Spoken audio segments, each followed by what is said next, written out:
after which Warren Feinberg from the Jewish Holocaust Center will deliver the vote of thanks.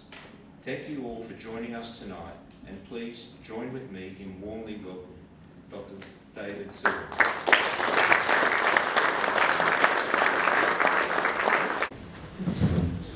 Thank you very much, Joey. That was quite an introduction, and it's an honor to be here and a pleasure. And I do hope to come back for a visit to Australia. That is all pleasure, which my wife has told me I have to scout out now and plan such a trip. In terms of the subject for this evening, what don't we know? Unanswered questions. I'd like to begin with two brief pairs of stories that highlight stories that are probably familiar to many of you, if not all of you, but that highlight some questions that we still ponder even though we have information about them. They're not things that are, in terms of the story itself, that are unknown. And the first pair of stories relates to Germans during the Holocaust, and the second pair relates to Jews, primarily. In the first story, we begin on August the 1st of 1941. On that day, the murder units of Nazi Germany that were operating in an area that is today in northern Ukraine and spills into southern Belarus, the Pripyat marshes. Anyone from Poland or Ukraine or Belarus knows the area. It's a vast marshland. I'm speaking in Australia. I'm used to speaking to Israelis. So when I say that it's a vast marshland that's bigger than the state of Israel, you say, yeah, well, that's a little corner. But you know, it's still a vast marshland where there are dry areas in the middle.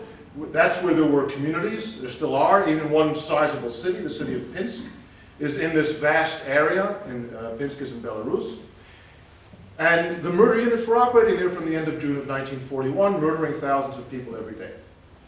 On August 1st, 1941, those murder units received a telegram from Himmler, the head of the SS, their commander, telling them that from this moment on, what they are to do is, in every community, they are to select a small number of able-bodied young Jewish men, set them aside for exploitation as forced laborers, and everyone else, and then the telegram specified, the women, the children, the elderly, and the ill, you are to drive into the swamps. Now, the commanders of these various murder units, of course, understood what that meant. Drive them into the swamps where they will drown. Why give such an order? Well, apparently because bullets are expensive and bullets are noisy, and perhaps this will save money and will also spare all the noise of the shooting and the screaming that people will hear from around. The commanders of these murder units, when they got the telegram, hesitated. And in that hesitation, they wrote back to Himmler asking for clarification to see if they'd understood correctly what these orders were.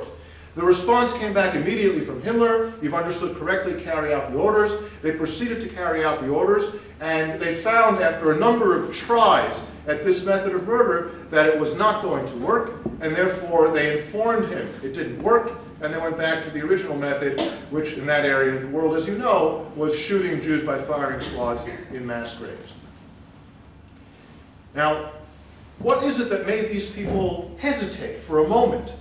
Well, it seems to be a number of things that were going on as far as we can tell. We don't know all the details, of course, but as far as we can tell, it seems to be a number of factors. First of all, until that moment in time, most of the murder units in the Soviet Union, you've heard of them, the Einsatzgruppen, the various police battalions and other units that were murdering Jews, those murder units were, most of them, killing Jews selectively. That is, at that point, they hadn't gone into every town, take all the Jews and kill them. They'd gone into towns and they selected, actually, the able-bodied young men, various community leaders, and in each community they would kill a small number. There were exceptions to that. They killed larger numbers in Bialystok, they killed larger numbers in Kovno, in Lithuania, and in Lvov, and some other places. But in most places, if you read the stories of these towns, you'll find that they killed 100, 200, 300, 500, but left the majority of the community alive initially. This is all the first weeks. And they were killing those who were the able-bodied young men. And here came an order telling them to reverse that. Kill everybody and leave those very same able-bodied young men who previously seemed to be the threat which is why they were killing them initially. Leave them alive, we can exploit them, but kill everybody else. Something about that caused them to hesitate. The change in the orders, maybe the totality of the orders, and maybe the fact that now they had to go out and kill those who in their eyes were not a threat, were helpless people, as opposed to the able-bodied young men who were community leaders who were not helpless. But elderly people, women and children, something made these hardened murderers, and these are hardened murderers, hesitate. The other story I would raise is one that I'm sure is familiar to many of you. It's a story that two books were written about this particular story, and that's the story of Police Reserve Battalion 101. A German battalion of reserve policemen, about 500 men, all of them, or practically all of them, from the Hamburg region, an area that was not Nazi in the elections that brought the Nazis to power. In the November 1932 elections that brought the Nazis to power, the Social Democrats came in first place in this blue-collar dock worker city of Hamburg. The Communists came in second, the Nazis came in third. So it's not exactly a place that had been in the past a hotbed of Nazism. And here were these men who were reserve policemen. Most of them were men in their 30s and 40s. Many of them were family men. They had civilian careers. And for most of these men, they had little or no experience of being out in occupied areas or on the front in World War II when the story begins. And the story that I want to tell begins in Poland. They arrived in Poland in early June of 1942. They went through some basic exercises just to learn how to shoot the target and things like that. And their first major police operation of this reserve battalion that was totally inexperienced began on the night of July 13th of 1942. On that night, they were told in the middle of the night to get up. They were based in a town in southeastern Poland of today's borders, called Bilgoraj. They were told to wake up and get their combat gear and get on their vehicles, on the lorries that would take them to wherever they had to go. They got on the vehicles, they drove to a town that was not that far away from there called Józefów. And when they got to Józefów, not Bilgoraj, there's more than one town with that name, it's the one that's near Bilgoraj. When they got to the town, their commander, Major Johann Trapp, told them all to stand in a semicircle in the town square. Anyone who's been to Poland knows what a town square looks like, and this is a town square that was dirt, not pavement, which is important for the continuation of the story. Stand there and he told them what they're about to do. What's their mission? What's their mission? Said in this town there are 1,800 Jews approximately. We're going to take them, we're going to select 300 able-bodied young men, set them aside, and I'm going to appoint one of the platoons to escort them by vehicle to a forced labor camp north of here. And everybody else, the remaining 1,500 Jews, we're going to take into the nearby woods and shoot them. He then asked the unit physician to come and explain to the men how they should kill a human being.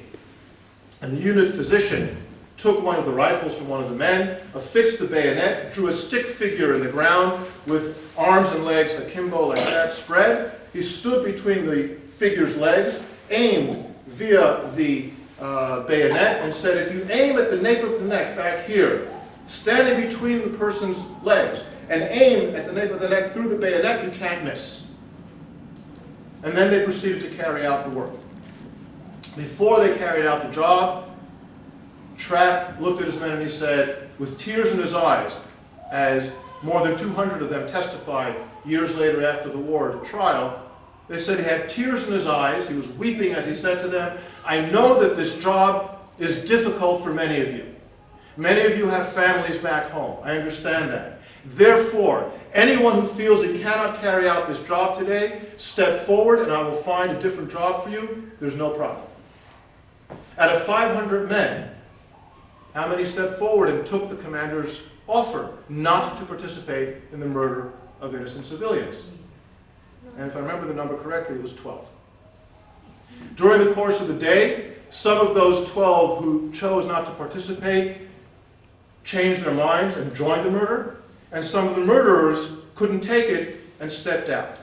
For the following 9 months, Battalion 101 continued to murder Jews either by shooting or by rounding Jews up in various ghettos and communities, loading them on trains and sending them off to death camps. And that operation often, always, included murder as part of loading people onto trains. And they participated then either as direct murderers or as the facilitators of the murder in the murder of 83,000 Jews in the course of the next 9 months. And along with that, they murdered several thousand Polish non-Jews as well. The number of people who chose not to participate, the offer stayed open for the entire period. The number of people who chose not to participate in that entire period remained constant at somewhere in the vicinity of 20. Now, when we take these two stories together of the murder units whose job was murder, who after several weeks of murder, day and night, hesitated when it came to women and children and elderly and old people, and we juxtapose that story to Battalion 101, the inexperienced people from a non-Nazi, almost anti-Nazi environment before 1933, who were family men, and were told you don't have to participate. And yet there's almost no hesitation whatsoever. We have to ask ourselves questions about motivations. How do we understand the motivations of those people in the field, not Hitler, Himmler, and their ideology that is the engine for the whole thing, but those people in the field? How do we understand what they're all about? What motivated those people who decided to kill and they made a decision? Or those who hesitated and were not comfortable with it? And it's not clear who is uncomfortable and who is not. It's unpredictable, as we see reflected in those stories. The question of motivations is one of those central questions that I want to point to this evening. And the second group of stories that I want to talk about relates to Jewish reactions.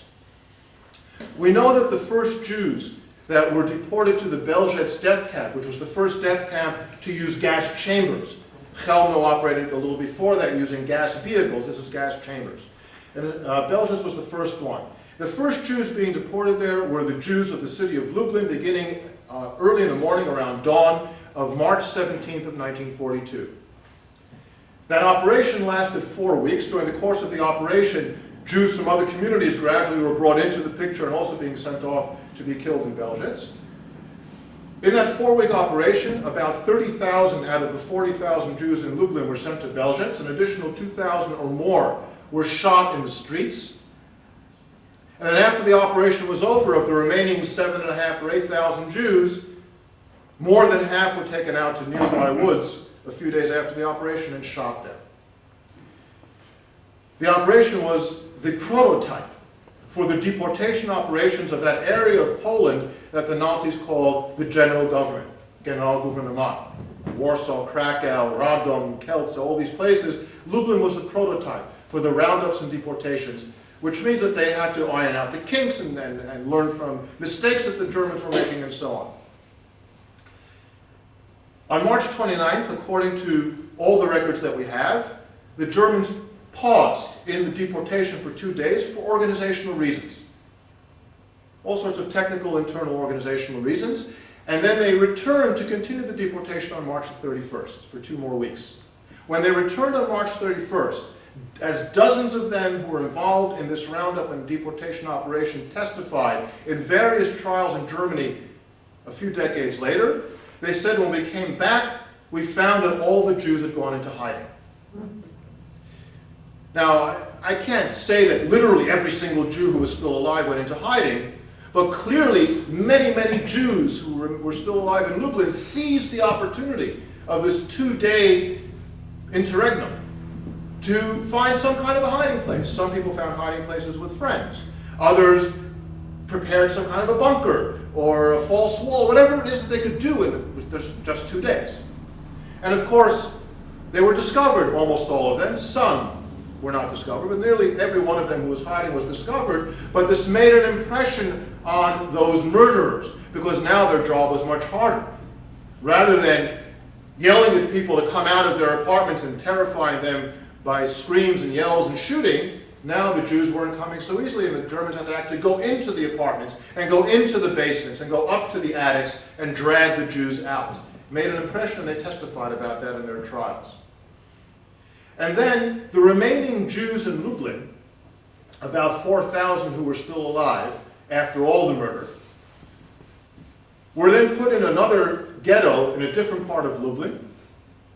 And as some of them testified, in July of 1942, they heard that the deportation operation had begun from Warsaw to Treblinka. They didn't necessarily know it was Treblinka, but that a deportation operation had begun, just like it had happened in Lublin. And as some of the survivors from Lublin testified, they said, we waited in line at the offices of the Jewish Council of Lublin, the Judenrat, to make a telephone call to our loved ones in Warsaw. Jews could make a telephone call. I mean, obviously they're being listened to by operators, but they could make a telephone call. There's still a telephone.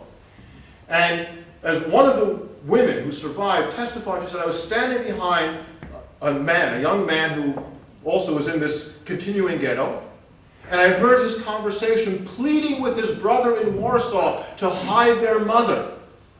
And his brother in Warsaw telling him, no, don't worry, I'm a policeman, and mom has a job, and they won't take an older woman anyway. And as we know what happened in Warsaw, of course people hid in Warsaw as well. But in general, the roundups in Warsaw, when they happened, beginning July 22nd, 1942, when they happened, they progressed very similarly to the roundups in Lublin. That is, information that had reached the Jews of Warsaw did not really change the behavior of the victims there as compared to other places that preceded them and about which they had heard. Individuals maybe changed their behavior, but as a community, the reactions were very much the same. And that raises questions about behavior of victims. Not just of Jews then, of course, that's the specific question, but in general, about the behavior of victims and about the connection, if there is a connection, and if so, what is that connection between information that victims have and the actions that victims take? Is there a connection? And if so, what is that connection? If you look at research about the Holocaust, including my own book, everyone asked that kind of a question. When did they get information? What kind of information did they get? What did they do with that information? What did it mean to them?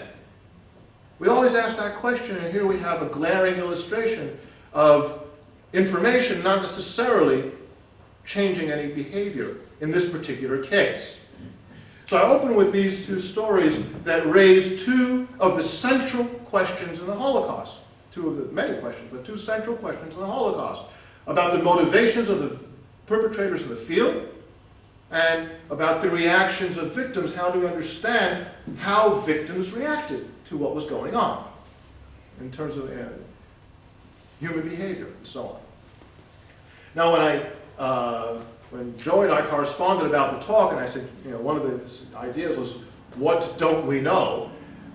What I don't want to do here is give you the impression that I'm about to say we don't know anything about the Holocaust, and all of our knowledge collectively in this room really is just a tiny fraction of everything we can know about the Holocaust. Of course, that wouldn't be true. We know a great deal. And I want to pause here for a moment from what don't we know to point out that we do know a great deal, and I'll just some general directions of things that we do know. We have accumulated collectively quite a lot of knowledge, of course.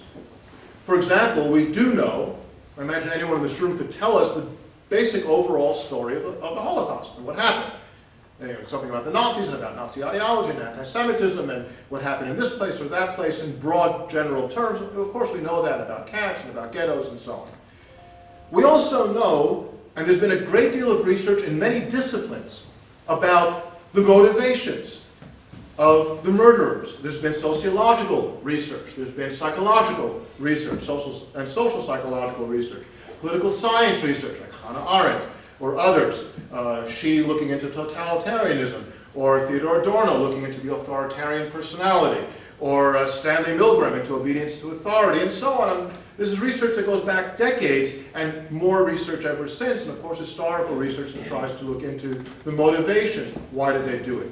There's interdisciplinary research. In the first book written about Battalion 101, by Christopher Browning, a book called Ordinary Men. The last chapter of the book is an attempt by him as a historian to synthesize all the research in all the disciplines and see what that explains. And it's a critical reading. And what does it explain? What does it not explain? Where are the holes in all the research? And he suggests an additional idea of his own. He says one of the elements that all the research has missed is the unit camaraderie. When you have a unit out there killing, the unit works together. And although Major Trapp allowed anyone in the unit to say, I can't do it with no punishment and no repercussions, he didn't say the unit doesn't have to do it. So how does someone feel? Browning raises the question. How would one of those men feel if his buddies are out there shooting and he says, no, this isn't for me? Can he continue being part of the unit? Will they continue being comrades in arms who rely on each other with their lives and so on? That's one of Browning's suggestions. Very important insight. Anyone who's ever served in any kind of military type of unit, like almost any Israeli, understands the concept of a unit and how you train a unit, relying on each other and so on. Yet at the same time, can unit camaraderie really be an explanation for the motivations of the perpetrators? You know, there are questions still there as well, but there have been these attempts. And we know a great deal about Nazi decision-making. The process of Nazi decision-making towards the final solution, although there's still no clear agreed time when the decision was taken.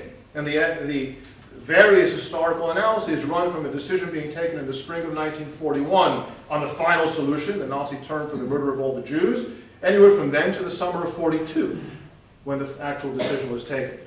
So even there, where there's so much research and so much detail that we know of the process, there's still more than a year gap in the different ideas. But we do know a great deal about that as well. And of course, we know a great deal about Jewish responses to the Holocaust. We know about resistance, armed resistance and unarmed resistance in many places. We know about various underground groups. We know about various youth movements. We know about Jewish councils, the Judenrat, in many different places. We know about some of the Jewish communities. There's research on Warsaw, there's research on Krakow, there's research on Lublin, there's research on Bialystok, there's research on parts of other parts of Europe. And now we have two important resources for anyone who wants to do future research on Jewish communities during the Holocaust, and that's two encyclopedias of the ghettos, one published by Vashem, one published by the United States Holocaust Memorial Museum. They, of course, have they overlap in some ways, but they're also different. They took different approaches to try to address the subject. But each one talks about more than 1,100 ghettos and has an encyclopedia entry on each of them. So that anyone who wants to know about a place where there was a ghetto, if there was no ghetto, it won't be in this encyclopedia. But if it was a place that had a ghetto, you can read the basic story. But that's not the research. That's the database or the beginning to do the research. As any of us who teaches in the university knows, when your student comes to you and says, here's my paper, I based it on an encyclopedia, you tell them to go back and do the real work. Right? Because the encyclopedia is where you get the idea, maybe, the basic outline, not your source for your actual work in the university. So we know a great deal, and I can go on about that. But what don't we know? Well, let me point out a few things that are some of the open questions. For example, 14 years ago, a book was published in Polish, and then a year later in English, so 2000 in Polish, 2001 in English, by an American scholar named Jan Tomasz Gross, originally from Poland, and moved to the States and did his academic training in the States. And the book is called, in English, Neighbors, Sąsiedzi, in Polish. And we know the story of Jedwabne, the town about which he wrote, where on July 10th of 1941, the Polish Catholic community of the town murdered their Jewish neighbors, who constituted roughly half the population. He wrote about this. He himself was shocked by what he found, and shocked by the fact that the sources he found, at least the basic initial sources, were sources that had existed since 1949, but historians hadn't really noticed or paid attention. What he published about this story has shaken Polish society to this very day. And the debate about what was Poland, who were the Polish people during that time, goes on to this day. Because the question that emerges from Jedwabne, the Polish neighbors murdering their Jewish neighbors without any clear German involvement. There must have been some sort of German involvement, but the Germans weren't out there organizing or doing it. Perhaps they had a meeting with somebody, but they're not there. The Polish people who were involved in that, or who observed it and survived, and the only Jewish survivor who told his story about it, does not talk about Germans being present out there during the murder. It was a Polish operation, clearly facilitated by the fact that the Germans were there. It was a Polish operation. The question that arises, of course, is to what extent is this representative of Poland then, or maybe to what extent is this totally unrepresentative of Poland then? This is some aberration. This town and the other two nearby where the same thing happened a few days earlier. In order to answer such a question, of course, we would need to do research on many, many different places, in many, many different regions of Poland to see if there's a pattern. Two young Polish historians undertook that challenge in 2004, 2005, and researched one rural community in central Poland, Ostrowie Świętokrzyskie. For the Polish people here, people who speak Polish, I apologize for my poor pronunciation. But they researched that particular county, a rural county near the city of Kielce in central Poland, to see what do we find there. What they found was very similar attitudes. Not a murder operation in a town by the Polish neighbors against the Jewish neighbors, but hostile attitudes that included murder of Jews and hunting Jews throughout the county. And then at the end of their article that they wrote in 2006, at the end of the article, they said, okay, so now we have Jedwabne in northern Poland, we have this area in central Poland, it's time to research more. Several more counties have been researched since then. There's a major research project underway now in Poland by some courageous Polish scholars, including those two who wrote that first article, looking at different counties.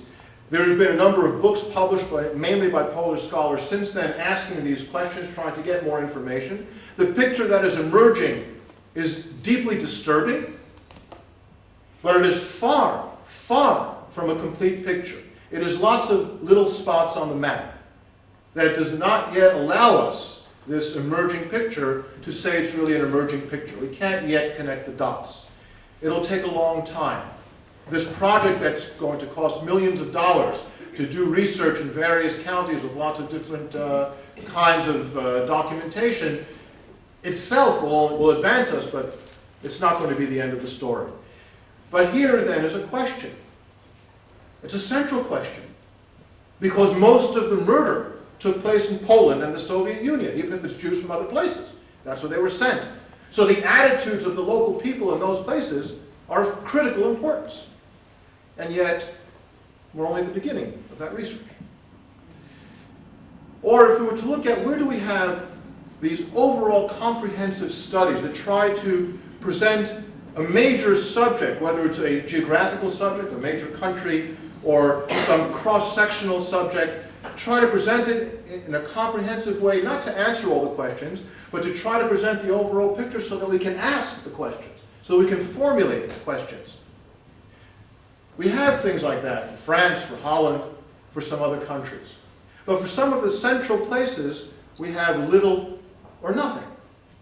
For example, in the case of the Soviet Union, the overall picture of the Holocaust in the Soviet Union to date, there are two books, both books published in the last dozen years. One in Hebrew and English, the other in Russian and English and German. And they try to present the overall picture, one by a Russian Jewish scholar, one by an Israeli scholar. And they're only the beginning of the story. About Romania, there are also only two such books that have been published in recent years. But whereas in Romania, 10 years ago, in Romania, the president of Romania denied the Holocaust, which is one of the reasons that research emerged, because he was embarrassed into, it's a long story, but he was embarrassed into having to say, no, it's not true, and it did happen, and now we have to have research institutes. So now there are young Romanian scholars doing research, as well as scholars in other places. So there's more emerging, but that's not true in Russia. In Russia, there are very few scholars who engage in the subject. In Russia, no one denied the Holocaust in any, no one in any serious position of influence. but no one really cared enough to do the research. So there are little pockets of research happening in Russia. There's a huge amount to be done.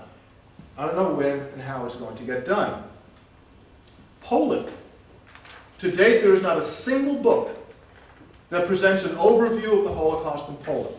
There are hundreds and hundreds, probably by now thousands of books that relate to aspects of the Holocaust in Poland. But the synthesis of it all, so what's the picture of the different parts? Poland was partitioned in 1939. Different parts of Poland had different kinds of people, different kinds of political attitudes, different levels of education, all sorts of differences. What happened? Are there similarities, differences? What are the reasons behind them? What's the overall subject that we understand? The Jewish reactions, the Polish reactions, German policies, and so on. And the book is yet to be written, perhaps because no one person could write such a book. You need a team, perhaps. But that team has yet to be created to write the book. Poland. As we would say in my mother's Litvak Yiddish, a kleinikat.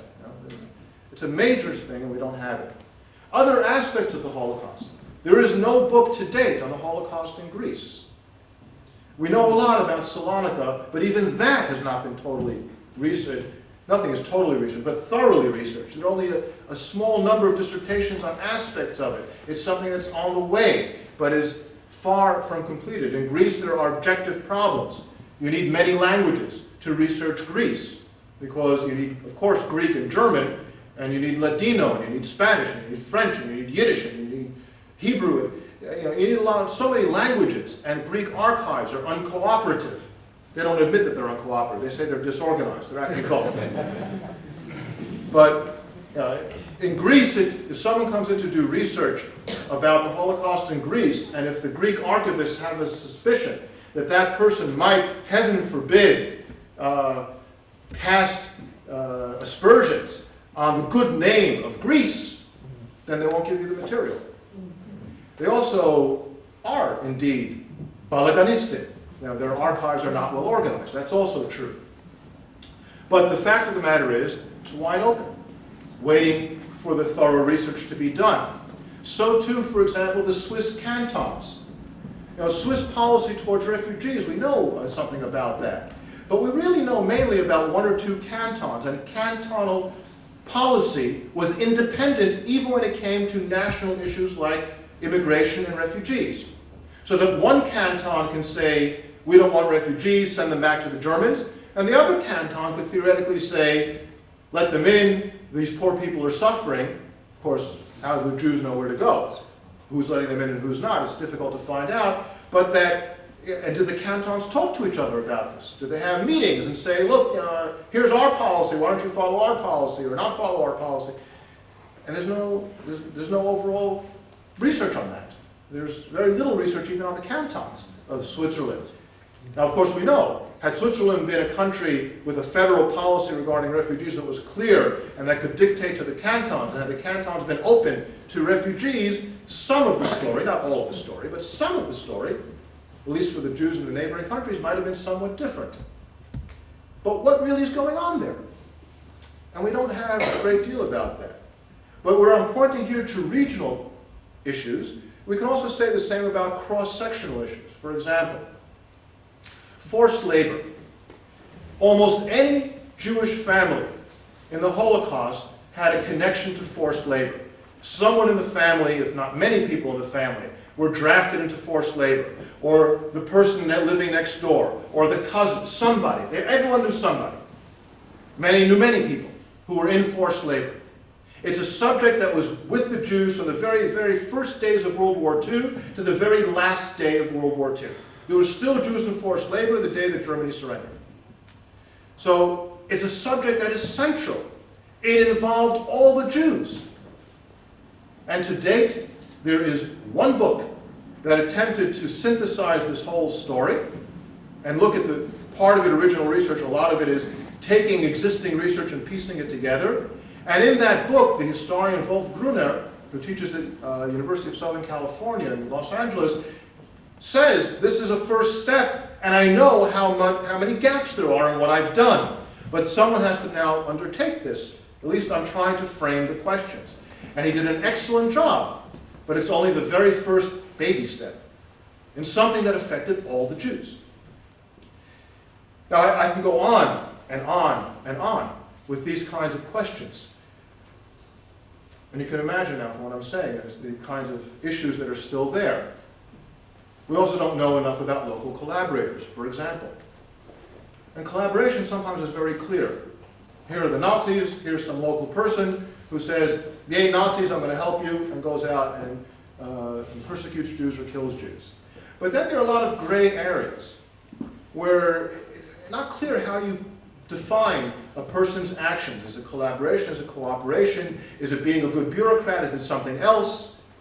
Or someone who changes along the way? Helped a Jew here, murdered a Jew there. What is that person? And there too, there's research about specific places, specific kinds of people. We do not have an overall research. We don't know who the perpetrators were. We know about some of them, certainly some of the most prominent ones. But Reserve Police Battalion 101, for that battalion, we actually know the names of most of the members of the battalion. For the large majority of the police battalions, we don't have the names of the members of the battalions, nor do we know which of them participated in the murder and which didn't, and that's only the police battalions. Not to mention all the German civilian governments who were involved up to their eyeballs in murder. But which ones specifically and in what ways? The large majority of the perpetrators, both the German and Austrian perpetrators and the local collaborators, got away scot-free. Were never investigated and certainly never tried. And we don't know who most of them were. Nor do we know the names of all the victims. The ones who were killed. We also don't know the ones who survived, or victims who survived. But of roughly 6 million Jews who were killed, you know, Vashem has been collecting and pages of testimony.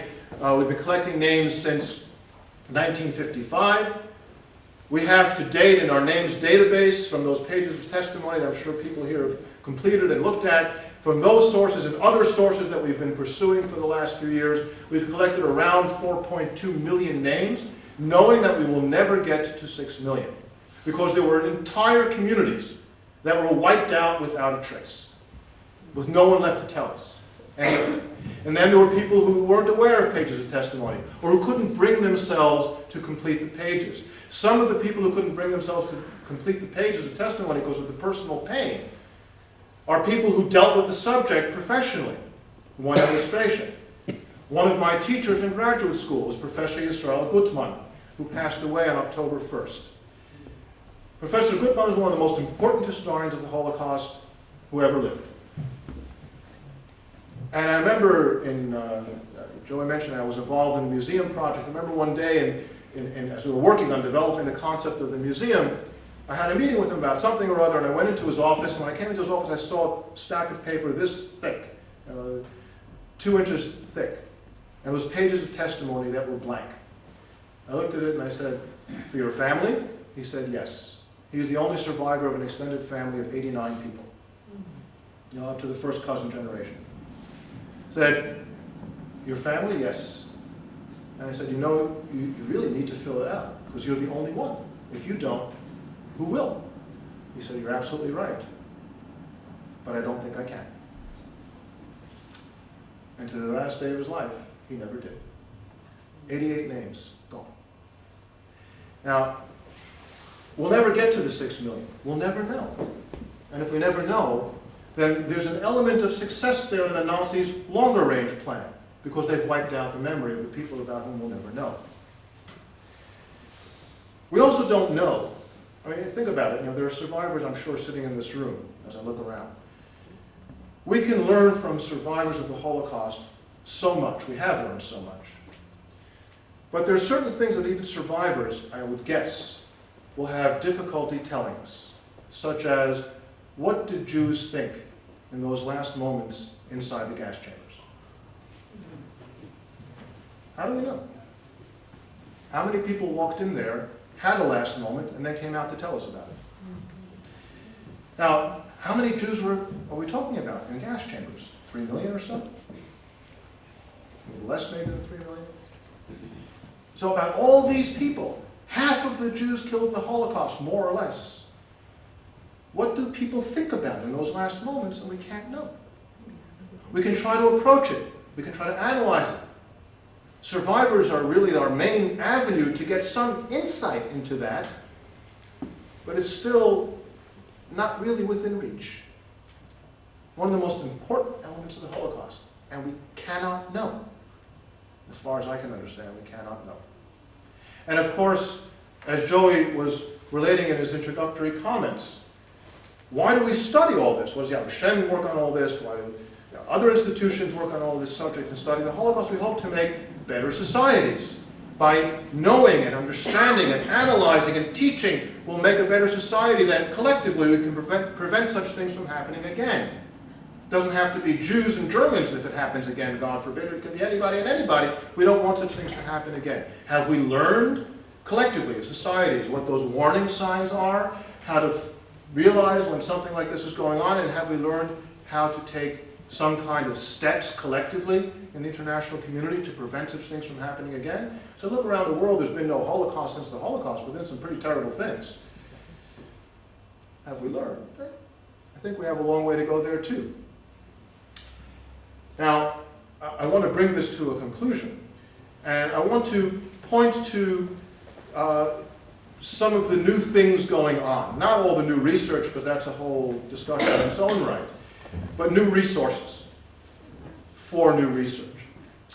Beginning with the collapse of the communist bloc, the Soviet Union and the communist bloc, archives opened in the communist bloc, especially the Soviet Union, but also other countries, Poland, Bulgaria, Czechoslovakia, etc., that were not open to scholars before. Some of them were partially open, some of them were not open at all, and they began to open up.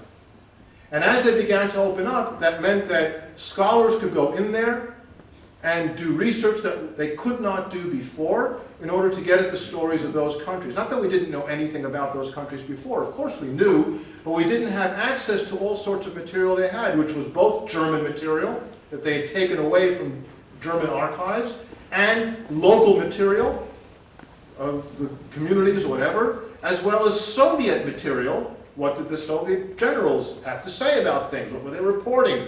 What information were they collecting from local communities as they interviewed them, as they liberated place after place? What was going on in government circles and various discussions as they got information? All this we knew nothing. And now these archives opened up and we began to learn. That's a very important collection.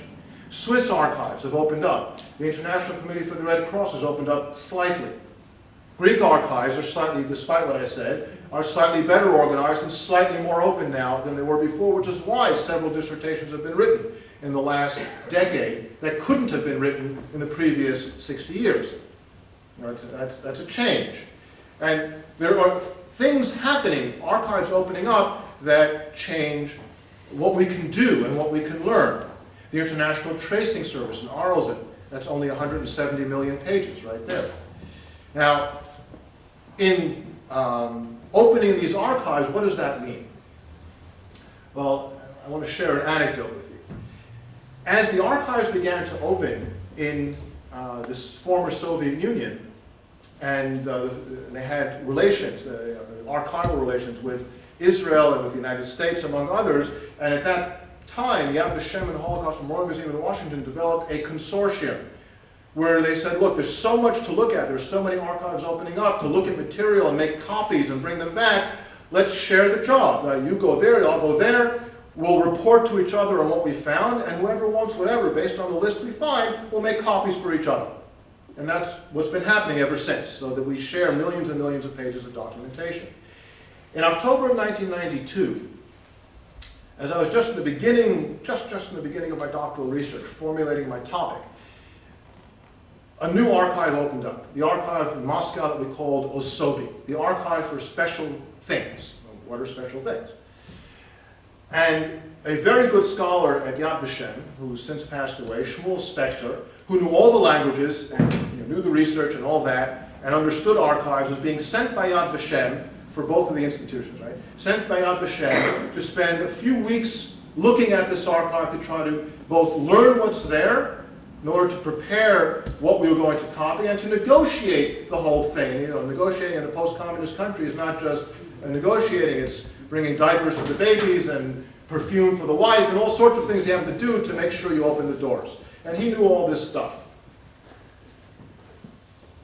Before he left, there was a long line of doctoral students waiting outside his door. I was one of them.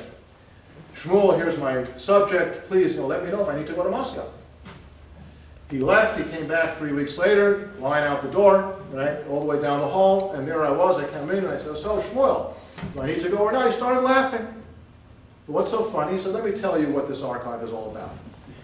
He said, they picked me up at the airport and they brought me to this archive. I saw a 5-story building. So, okay, that's the archive. Those were the offices. The archive was all the 9 stories underground. Now, this is pre-digital age. We have microfilms in those days, but we didn't have discs that can hold, as much as they can hold today. So, archives would measure their collections by meters of shelving. The archival pages would be put in a acid-free cardboard box or some kind of folder about this wide, 10 centimeters more or less, 4 inches. You know how wide your shelf is, you know how many boxes there are, each one can hold 1,000 pages. You know how, if you fill the boxes or didn't fill the boxes, and then you make an estimate. We have 10 meters of shelving, or a kilometer of shelving, whatever it was. Yad Vashem, which in 1992 was the largest Holocaust archive by far in the world, was still the largest Holocaust archive in the world, but by then, there's no doubt, no competition. Yad Vashem at that point had about 8 kilometers of shelving. That's a lot of shelving. He said, you know how much they have in this Osobi archive? It's 27 kilometers. Now, that's not all about the Holocaust. They carted off baptismal records from East Germany from the 17th and 18th centuries, just packed it up and brought it back too. So it'll take a long time to go through it. He said, but on the one hand, he said they were experts in atmospheric controls in an archive. So all the paper is in great shape. Nothing is deteriorating. But their cataloging is not so good. He said he walked into a room, long room, meters and meters and meters and meters, heading Interior Ministry. What about the Interior Ministry? Which Interior Ministry? Right? Which departments? What years? So he said it's going to take a while till we go through all that. And they said this archive is one of dozens of archives like this in the Soviet Union. Because each army group in the Soviet Union, as it went through Europe and liberated, conquered various places, packed up crates of material and brought it back to their central archive. So you have to find out, trace in the war, which army went where, find out where their archive is, then go look there, where you'll find all sorts of military things, but you'll find all these archives that they picked up and carted back to the Soviet Union. And then, of course, they didn't return anything, they sold it back to the rightful owners, but that's another story. But he said there are dozens of these things. And then he took an estimate and he said, look, there are hundreds of millions of pages out there, hundreds of millions of pages that relate to the Holocaust. He said, David, if all of us live to be 120, and we work 6 days a week, he said, you're Dati, I'll give you Shabbat. But if we all work 6 days a week, 12 hours a day, it will take all of us collectively 100 years just to turn the pages, let alone understand anything from it. That was 21 and a half years ago. So by my estimate, by his estimate, we still have another 78 and a half years to turn the pages, and since then, a few 100 million more pages have opened up. So what don't we know about the Holocaust? I would say there's a great deal that we have yet to learn, and I could go on all evening, but I think I'll stop at that point.